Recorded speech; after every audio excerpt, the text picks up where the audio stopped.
Xayrli kech 40'a yaqin гаилә үй төзү турында хыялланып, Таунхаус идама төзелеш компаниясе белән килешү төзи. Акчасын күчерә, әмма үй урынына бары тик вәгъдәләр һәм башланмаган эш белән генә очраша.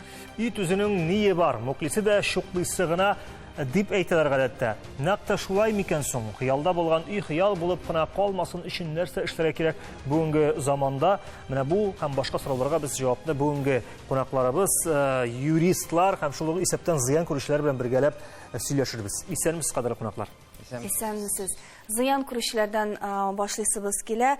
Сезнең менә хыял, үй төзү хыялы ул кызганыч әлегә хыял булып кына кала. Нинди компания, төзелеш компаниясына юлыктыгыз, нәрсәләр булды үз тарихыгызны бәян итә аласызмы безгә бүген? Исәнмесез. Мин Рөстәм, исемем Рөстәм. 23 елның ноябрь ахырында без хатын белән үй төзүгә җыендык. Күп вариантлар карадык. Шуннан Лаеш районында Тургай 2 дигән бер җиргә барып, җирләр карадык та, анда отдел продажи Таунхаус идама дигән отдел продажи районында шунда кирип сораштык. Безгә кешесе күрсәтте җирне, бөтенесе бик матур дип сөйләде безгә. Без төзибез диделәр. Кредитка булышабыз, кредитны чәтәргә аларга. Ипотеканы. Шуның белән без договор составиттек, калдырдык 100 мең залог, 50 мең ул җир өчен, 50 мең стройка өчен инде. Шуннан соң булды договорлар ипотека буенча, безгә ипотеканы одобрительләр. И риэлтор брокер була, брокер хатын белән барып банкка акчаны күчерделәр аларның счетларына. И как төзелеш башлана тиеш инде. Бу безнең декабрьдә булды. Декабрьдә башланды. Шуннан соң китте суыклар. Бу 23 елда без айында без нәрсәгә эшләмисез, бик каты суык диләр, эшләп булмый диделәр. Шуннан соң яңа ел үтте. Гыйнварда башланды көчле метилләр. Тагы звонить дип сорый, без эшләмисез берәрсә дип. Бар безгә әйтәләр, бураннар, каранда күп, вакыт югары, эшләп булмый, көтәбез әзрәк нәрсәне җибгәнне инде. И менә февральнең ахырында безгә беренче тапкыр килеп трактор чистартты да, фундаменталь әйттеләр безгә. Әйттеләр бер ай көтәргә. Без бер ай көттек. И нәрсә инде, дәш эшләргә башлады тишләргә. В итоге бу кешеләр югалдылар, трубкалар алмыйлар. Без айында башлыйбыз. Шуннан соң представитель компании дип именно Алексей килеп чыкты. Ул безгә әйтә, безнең бөтен акчаны урладылар ди. Бөтен нәрсәләрне урладылар, стройматериалны. Безнең пока акча юк төзергә, стройматериал төзергә акча юк, көтегез диделәр. Без менә сез әйткән Алексей белән шулай элемтәгә чыктык. Ул да, алар да каршы якта тапшыруга чакырылы иде. Кызганыч, алар җитәкчеләр белән сөйләшәбез дә, хәбәргә элемтәгә чыгабыз диделәр, әмма чыкмадылар. Рифат, сезнең дә очрак шуңа охшашмы? Нәкъ шул дисәң дә була, бик охшаш. Кыскача сөйләп китсәм, октябрь азагында узган елның без гаиләбез белән бу 2023 ел турында. Сез бара октябрь. Октябрь ае. Сезнең ноябрь иде, әйме? Ноябрьнең ахыры. Зурак саласыбыз килеп китте. 3 бала безнең. Зурак участок. Сакурай авылына барып, Таунхаус идама фирмасын таптык. Менә алар аркылы тоже берничә көннән соң уже без 100 мең калдырып, тоже 50 мең строительствога, 50 мең нигә. Нинди компания икән белештегезме сез менә? Ничектер кеше бит инде интернетта да укый, нинди компания? Аларга ышанырга ярыймы, ярамы? Интернеттан карадык, бөтен җирдән үзебезчә карадык, бөтен җирдә отзывлары әйбәт, бар да яхшы. Ничә ел алар базарда? Ничә икәнен точно әйтә алмыйм, күптән. Менә хатын-кызлар күбрәк кызыксына. 11 ай. Бары тик 11 ай. Ачылдылар теге елның апрелендә. Салып тапшырылган йортлары бар, әйме? Без анысын белмибез. Тикшермәдегез. Сезнең тарихны таш шундый Минем юкмы? бик ошамаган безнең зыянның кечкенәрәк. Без аларга килдек теге елның сентябрьдә 2023 елда. Алар турында без белдек иптәш кыздан. Ул да шундый хәзер аларның да шундый хәл калганнар. Ситуациядә имә алар? Без бирдек 50 мең аларга ставканы зафиксировать итәргә. Потом алар әйттеләр, безгә төзеләр 40 мең квадратный метрга. Андый бәя юк бүтән кешеләрдә. Бүтән җирдә кыйбатрак. Кыйбатрак ул күпме? Кыйбатрак ул күпме? Ну, кайдыр 50 меңнән башлана квадратный метрга причастовой отделкада. Шикләндермәдеме бу санлар? Алар әйттеләр, без объем белән объем Объем белән алабыз. Объем белән алабыз, шуңа күрә шулай төзибез. Без сентябрьдә бирдек 50 меңне, аннан соң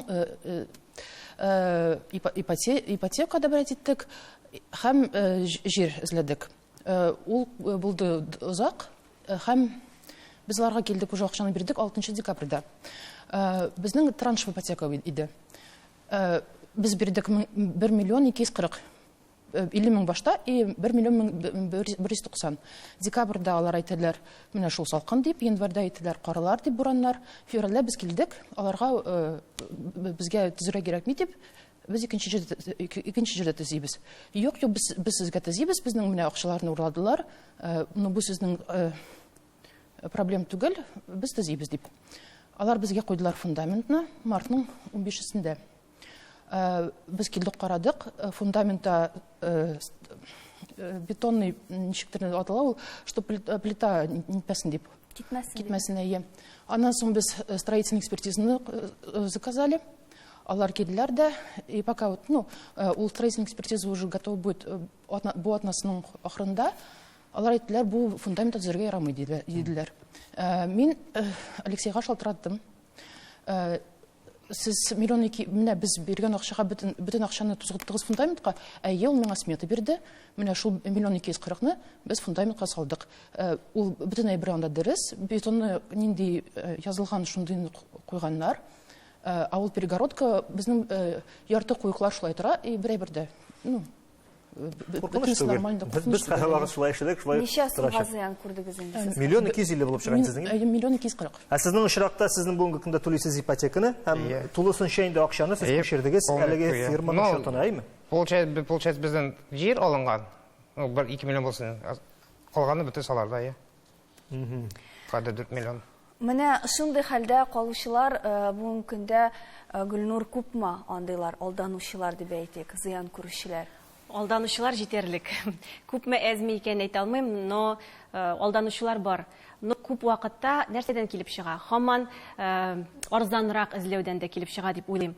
Чөнки нормальный ит төзәр өчен барбыр 6 миллионнан да ким дигәч, уже шик булырга тиеш. Алар ник арзанга төзиләр аны? Получается, марка бетона уже ниже. Түбәнрәк марка кулланалар. Арматураны юқаракны салалар. Получается, нинди юл белән булса да һаман арзанайту юлын карыйлар. Ул үз чиратында үйнең качествосында, сыйфатына комачаулый дим инде, төшерәк, сыйфатын төшерә. Шуңа арзан эзләү кирәк түгел, все-таки тикшерелгән, кеше белән сөйләшеп, үзенең уже төзеп тапшырган йортлары булган застройщиклар белән бәйләнергә кирәк. Сез менә бу застройщикны беләсезме, Танхаусыдамы? Ишеткән бар. Но аның белән эшләгән юк. Без бу очракта әле гомумән алганда алдану дип сөйлибез, алдану дип сөйләргә әле иртәрәк түгелме? Чөнки договорда бит бар сроклар, һәм шу сроклардан чыгып, инде чыннан да һәм гомумән алганда җинаять эше ягыннан нинди стадияда дип әйтергә була шушы фирма белән ситуация. Ирани, сез менә алдан зыян күрүчеләр белән сөйләштегез, ситуацияны беләсез, менә сезгә сүз. Әйе, мин сөйләштем, мин договорны да сорадым, миңа договорны җибәрделәр, мин укыдым, карадым. Әйтәсем килә, бу проблема, бу хәл ниндидер эксклюзив проблема түгел. Бу классик проблема, судларда мондый бик күп хәлләр, шундый ситуацияга эләгүчеләр дә бик күп. Һәм әйтәсем килә, беренчедән бу проблема, бу хәл барлыкка килә, беренчедән менә шул кешеләрнең үз-үзләренә һәм нәрсә аларга кеше сөйли, ышанганга. Бу килешүдә менә мин анализлап карадым. безнең һәр килешүгә була кертергә төрле условиялар, гарантиялар дип әйтик. Менә шул кешеләрне яклый саклый торган. Анда бернинди шундый гарантиялар да юк. Мәсәлән, элементар рәвештә уйларга була иде, мәсәлән, сөйләшергә, түләүләрне бәлкем этап-этап түләргә дип. Һәм мөһим әйбер әйтәсем килә, безнең менә бу очрак, безнең федераль закон бар 214-нче, бу русча әйтсәк договор долевого участия дип атала инде. Ләкин бу очрак шул законга туры килми. Әмма бу законда күп кенә гарантиялар каралган.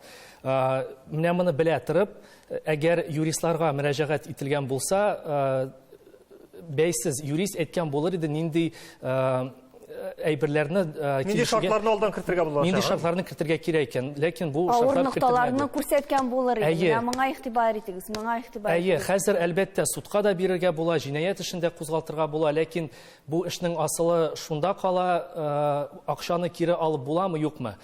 Без менә әйтәбез оешма турында, Танхаус исемле инде. Ләкин килешүдә бу оешма турында бер сүз дә юк. Монда шәхси эшмәкәр ягыннан төзелгән бу килешү. Шәхси эшмәкәр ул закон ягыннан барлык милкәте белән җавап бирә, ләкин бу кешенең бернинди милкәте булмаска да мөмкин. Һәм менә бу әйберләрне тикшергә кирәк иде, һәм тагын да поручительләрне дә кертергә мөмкин иде. Мәсәлән, әгәр инде төзүче мин бу условияларга, бу билгеләргә бармыйм дисә, монда инде уйланырга кирәк иде. Ләкин менә бу эшләр эшләнелмәгән. Тагын нәрсәгә игътибар итәргә кирәк, моны без рекламадан соң ачыкларга тырышырбыз, бездән аерылмагыз.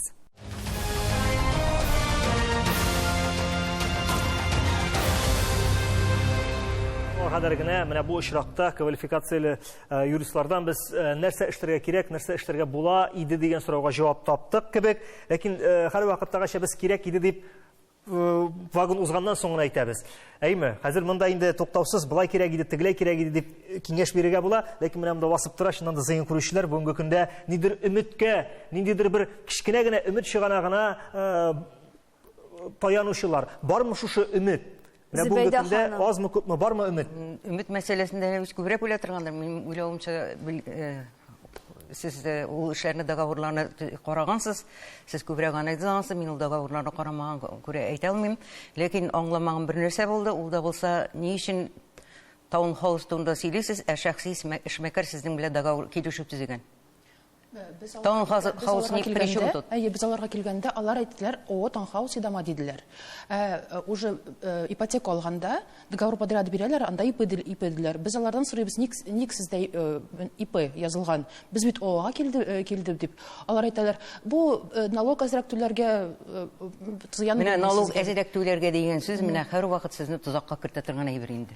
Алар бидне. Ничек аңларга була, әйтеп тора бит, шәхси эшмәкәрләрнең бары тик үз милке белән генә җавап бирәчәге билгеле, аның үз милке үзендә булмаячагы да билгеле. Бу инде еллар буена, дистәләгән еллар буена акланган, күрелгән әйбер, суд эшләре буенча да, суд приставларының азаплануы буенча да суд карары булганнан соң да бит алып килгән зыян кайта дигән сүз түгел балалар. Менә шунда бит бөтен ИП белән килешмә төзү, ул менә шундый икеле әйбер. Ondan soң менә бу ни мәсьәләсенә килгәндә арзанрак бәядә булганны күрәбез дигән. Беләсез бит инде, күпме әйтәбез ул турыда. Әйтәбез, бесплатный сыр мышеловки бывает дип. Менә шушы әйбергә ни өчен, шушы әйбергә аяк басканчы сез ни дә булса, менә Рәмис әйтмичә, ни өчен берәр юристка барып, бәйсез юристка барып киңәш сорамагансыздыр, анысын белмим. Хәзерге көндә нәрсә дип әйтергә була? Мин килешүне күрмәгән күрә әйтәм, анда вакытлар күрсәтелгәнме, юкмы, график, анда түләү, төзү графигы һәм түләү графигы булырга тиеш, шулай бит? Менә хәзер без сорыйбыз аны, сезнең срокларга килгәндә кайчан үй төзелеп бетерелергә тиеш? 10 майда безнең срок бетә. Безгә уже сдавать 10 майда, 1 ай калды. 1 ай. Килешү буенча тапшырмасалар? Анда нинди нәрсә 0,01% неустойка. Штраф. Шулай өмет турында менә Рәмис әфәнде, нәрсәгә өметләнә ала зыян күрүчеләр бүгенге көндә? Хәзер инде килешү чыннан да төзелгән, өмет турында монда берничә вариант бар дип әйтәсем килә. Беренчедән инде ул җинаять эшен кузгалтырга кирәк. Икенче ул шәхси рәвештә гражданнар судында бу килешүне эзәргә һәм акчаны кире кайтару турында гариза бирергә кирәк судка. Монда без менә шәхси эшмәкәр дип әйтәбез. Шәхси эшмәкәр ул барлык мөлкәте белән җавап бирә. Ләкин оешма булса да, бу әле гарантия түгел. Оешмада да бер нәрсә дә булмаска мөмкин. Әле шушы очракта шәхси эшмәкәр позициясе яхшырак да булырга мөмкин. Монда әйткәнемчә килешү төзер алдыннан гарантияларны күздә тотып эшләргә кирәк. Шундый гарантиялар кызганычка каршы юк. Практикада күренгәне юк әле. Шәхси эшмәкәрме ул оешмамы ул, алар утырудан куркып, җинаять эшеннән куркып, тутырып китергән зыянны түлибез дип китергәннәр юк берсенең дә. Төрмә куркыныч аларга куркыныч түгел бүгенге көндә. Менә бөтен хикмәт, бөтен трагедия шунда. Сез инде хәзер гаризалар бирдегезме? Нинди стадияда сез? Әгәм бу атнада мин барам закон по защите прав потребителей, без шунда менә бардык, алар безгә әйттеләр ничек эшләргә дип. Гаризаларны бирәбез, судебный претензияларны и экспертизаны тоже. Менә ул бу атнада була да, шулай менә бирәбез әйе. Сез булай ничәү һәм ничектер берләштегезме сез? Әйе, без 34 кеше булдык. Без кадәр 10 кеше без пока, но икенче группада кадәр 40 кеше бардыр. Сез нәрсә эшләргә җыенасыз? Biz общий җыелып, менә без Рөстәм ничә кеше дигән әле? Кадәр 12 кеше бар безнең группада. Вот 12 кеше белән бергә барып, полициягә заявление гаризаларны бирдек уже. Полициягә иск бирми инде. Полициягә җинаять җаваплылыгына тарту өчен гариза бирә. Ну хәзер ул Иск эшләр судларга бирелә бу очракта. Менә карагыз, кеше аларга җыена икән, без бит инде бөтенебез дә үзебезнең шартларыбызны, яшәү шартларыбызны яхшыртырга тырышабыз. Бер бүлмәле фатирдан анда 3 бүлмәле, 2 бүлмәле фатирга күченәбез. Өйләр салабыз. Бу нормаль күренеш, бу шулай булырга тиеш. Әмма бу эшләрне башкар алдыннан нәрсәләрне игътибар итәргә кирәк. Менә Ранис әйтә, бәлки юрист белән киңәшләшеп моны эшләргә кирәктер. Сез тәҗрибәле риэлтор буларак нәрсә киңәш итәр идегез? Риэлторларда вакытында дөрес ориентация бирергә мөмкин. Без, например, теләсә кем белән эшләмибез. Безнең тикшерелгән застройщиклар күз алдында йортлар төзеп салып, уже эш күрсәткән кешеләр. И алар белән эшләгәндә уже алар 5 елдан алып 10 елга хәтле гарантия язалар. Безнең юристлар договорларын бөтенесен тикшерәләр. Бөтен үзебезнең клиентларның условияларын, якларын каралган була. Аннан соң менә дөрес әйтеп киттегез, 214 закон, ул экскроу счетлар белән дә бәйле. Ул хәзер нәкъ менә ИЖС када кертелә башлый. Инде ничәдер застройщик шул закон буенча эшли. Нәрсәне аңлата ул? Акча турдан-туры застройщикка күчми. Ул отдельный счетта ята. И застройщик үз акчасына төзергә тиеш. Һәм үз акчасына төзегәч, этаплап ул эшне тапшыра, этап фундамент салды, бер өлешен алды. Стеналарны күтәрде, икенче өлешен алды. Аннан крыш түшәп түбәне ясады, инде соңгы өлешен ала. Шундый вакытта безнең потребительләр сакланган була. И шикләнмичә андый застройщиклар белән эшләргә мөмкин. Ләкин барлык застройщиклар да әлеге закон буенча эшләми, һәм менә бүгенге көндә законнан тулаем алганда, менә бу схеманы төзүче һәм йортка заказ бирүче арасында схеманы көйләүче закон камил түгел булып чыганмы? Тагын нәрсә эшләргә була закон тарафыннан монда? Минем уйлавымча закон безнең камил, ләкин законны куллану, дөрес кулланмау бу законга бернинди тап төшергә тиеш түгел. Чөнки закон тарафыннан безнең бар ысуллар, менә шундый кешеләрне яклый торган ысуллар бар. Шуларны кулланмасалар, әлбәттә зыян була. Ләкин бу әйтми закон камил түгел дип. Гаризалар мәсьәләсенә килгәндә, закон мәсьәләсенә килгән вакытта мин шуны искәртеп әйтергә, бүген безнең караучыларны да, менә бу студияны да кагыйдә буларак закон бозылган очракта прокуратурага мөрәҗәгать итәләр. Җинаять эшен кузгату турында сүз йөртәсез икән, иң беренче чиратта прокуратурага бару электән калган гадәт инде безнең, ләкин прокуратура беркайчан да җинаятчы кузгатмый. Прокуратура җинаять эше кузгатудан баш тарткан тикшерү органнарының документларына гына протез кертергә мөмкин һәм аңгы шул протез белән нәрсә эшләргә кирәген аларга язырга мөмкин. Шуңа күрә турыдан-туры менә полициягә барабыз дип әйтәләр һәм тикшерү комитетына барырга кирәк. Менә бу ышанычсыз застройщиклар нәрсә көтәсең инде хәзер? Хәзер застройщикларны нәрсә көтә? Мин Ышанычсыз. Безнең монда ышанычсыз застройщиклар нәрсә көтә? Бер нәрсә дә көтми. Алар бер урында жабылалар да, акчаны җыялар да, банкротлыкка чыгалар да, аннан соң икенче урында ашалар да яшиләр. Ләкин менә шундый бер нәрсә бар безнең арада да инде юристлар арасында да иногда выстреливает дип әйтәбез. Менә шундый гаризалар буенча судка барып җиткән вакытта инде төрмәгә утырасы килмәгәннәре, аларның шул җитәкчеләр яки янә шәхси эшмәкәрләрме, алар инде нинди дә булса зыянны түләү турында чара күрергә мөмкин. Шуңа күрә монда гражданлык законы нигезендә генә судка мөрәҗәгать итү белән тукталып карарга кирәкми. Җинаять җаваплылыгына тарту турында сүзне кузгатырга кирәктер дип уйлыйм мин бу өлкәдә. Ул хәзерге вакытта параллель дә барырга мөмкин, тегендәгесе үзе бара, мондагысы үзе бара, параллель рәвештә дә барырга мөмкин. Шуңа күрә бәлки менә шул очракта бер нәрсә килеп чыгар. Бәлки тикшерү вакытында ничек тә булса аларны акылга китер була торгандыр. Ләкин менә шулай булачак, 2-2-4 дип әйтеп кенә әйтеп куя торган очрак түгел бу. Әлеге дә баягы тикшерүне договорга килешүгә кул куйган вакытта карау турында сүз йөртелә. Һәм менә вакыт азымында әлбәттә. Вакыт мин буркам әлбәттә, мин алар өчен борчылам. Ни өчендер дип, чөнки чынлап та милек юктыр җавап бирерлек дип. Чөнки әле бит фатирларын сатып, менә шул игә өметләнеп, менә шул фатирларны сатучылар да бар дип беләбез. Шул сезнең арада бармы? Тагын нинди тарихлар бар? Мин аларны белгән юк, но бар кемнеңдер 8 миллионлап ипотекалар, 12 миллион биргән кешеләр дә бар анда. 5 балалы гаилә бар. Менә дөресен әйткәндә, никадәр үзегез менә ахырга кадәр шушы эшне ярып чыгып, нинди дә булса зыянны каплау турында хыяллана бетмим инде, ышана. Бармы? Яисә Шуңа килешне без телевидениегә күтәргән шул сүзләрне, может безнең кемдер карар, өстәрәк кешеләрдән, может үзенә контрольна алар, министрлыктан да белмим. Без шуннан сәнде. Хыял.